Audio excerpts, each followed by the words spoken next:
Reuben is a person who originally had the highest qualifications, so why did he ultimately lose his blessing? In the Bible, Reuben is Jacob's firstborn. From a human perspective, he should have been the person with the most influence in the family. He was born first, had the most legitimate birthright, and held the foremost position.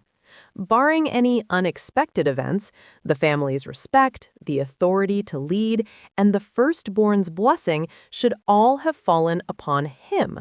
Yet surprisingly, when the Bible mentions Reuben, the impression given is not one of victory, but of tragedy. He wasn't the worst person, yet he became the most regrettable one. It wasn't that he lacked opportunities. Rather, time and again, at crucial moments, he lost the position he should have stood firm in. Reuben's life closely mirrors the spiritual state of many people, possessing a conscience but lacking firmness, having the desire to do right but lacking the courage to persevere to the end. He doesn't appear rebellious, yet he caves in at the most important moments. This is exactly what makes Reuben so cautionary. The first time Reuben reveals his complexity is when Joseph was being envied by his brothers. At that time, the brothers wanted to harm Joseph. When everyone was swept up in anger, Reuben stood out and said, "Let's not take his life." On the surface, this looks like Reuben's kindness, but looking deeper, you will find that it contains both compassion and weakness. Because he did not truly stop the evil, he only proposed throwing Joseph into a pit, intending to rescue him later. What does this show? It shows that Reuben is not without a sense of right and wrong. He knew doing this was wrong, but he dared not confront his brothers head-on. He wanted to save someone, but was unwilling to pay the price. He wanted to do the right thing, but dared not bear the consequences of doing right. The result? When he returned, Joseph was already gone. He tore his clothes and wept bitterly in remorse, but it was already too late. The problem for many people is not that they don't know what is right, but that they know, yet dare not stand up immediately. It's not that they lack internal conviction, but that they always want to find a way to avoid offending either side. However, the spiritual reality is that sometimes vague kindness cannot stop explicit evil, and delayed justice often cannot save anyone. Reuben's problem was never just about what he did wrong, but even more so that when he should have stood up, he didn't stand firm. And Reuben's greater failure lay not in the incident with Joseph.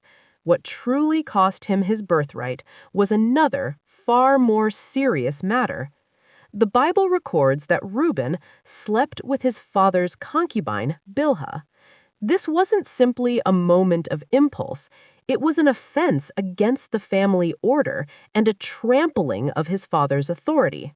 The firstborn, who should have guarded the order within the house, ultimately became the one who destroyed it. This is precisely the deepest contradiction in Reuben's life. His position was high, but his spiritual maturity did not keep up. His status was foremost, but his character was not mature. He possessed the title of the firstborn, but lacked the weight of the firstborn.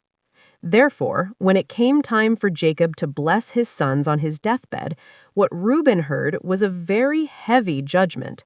Turbulent as water, you will no longer excel. Genesis 49:4. This is the most accurate summary of Reuben's entire life. What does turbulent as water mean? It means instability. His emotions are stirred, but his stance cannot hold firm. His conscience hurts, but his actions cannot keep up. Momentary zeal, momentary impulse, momentary regret, yet he never formed a truly stable character. Water looks gentle, but without boundaries, it cannot bear weight. If a person lacks internal stability, no matter how good their starting point is, They cannot hold on to their ultimate position. Reuben didn't lose at the starting line. On the contrary, he lost because his starting point was too good, yet he failed to live out a life worthy of his status. This is also a true reflection of many people today. Some people are very zealous at first, some were once highly regarded, some understand many principles and know what it means to fear God. But the problem is, what truly determines whether a person can go the distance is not how well they start, but how stable they are inside. You will find that Reuben always falls just a little bit short. Trying to save Joseph? Just a little short. Trying to prove himself? Also just a little short. Trying to take responsibility? Also just a little short. Later, in order to get Benjamin to go down to Egypt, Reuben also tried to make a pledge to his father, even saying that if he didn't bring him back, Jacob could put his 2 sons to death. It sounds very intense and responsible, but Jacob did not entrust him with this task. Why? Because true responsibility isn't about saying heavy words emotionally. It's about being someone people can rely on at crucial moments. Reuben's problem wasn't that he couldn't speak well, but that his past life had already made people afraid to entrust the most important matters to him. Thus, we see, the one who later truly stepped up to guarantee Benjamin was not Reuben, but Judah.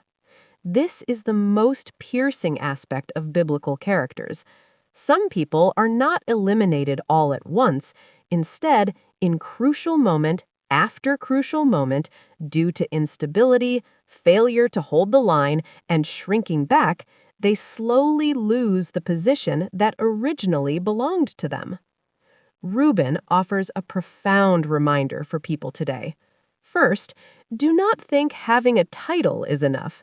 If a title is not supported by a mature life, it will eventually become an empty shell. A title cannot replace maturity. A position cannot replace character. Second, do not think having a good heart is enough. Often, just having the intention is not enough. You also need the courage to stand up. Staying silent when you should speak and compromising when you should stand firm, this in itself brings consequences. Third, do not underestimate hidden failures. Reuben lost his birthright not because he lacked potential, but because he failed to discipline himself.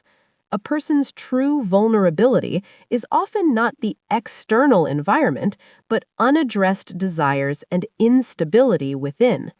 Therefore, what is most touching about Reuben's story is not that he was very bad, but that he could have been better.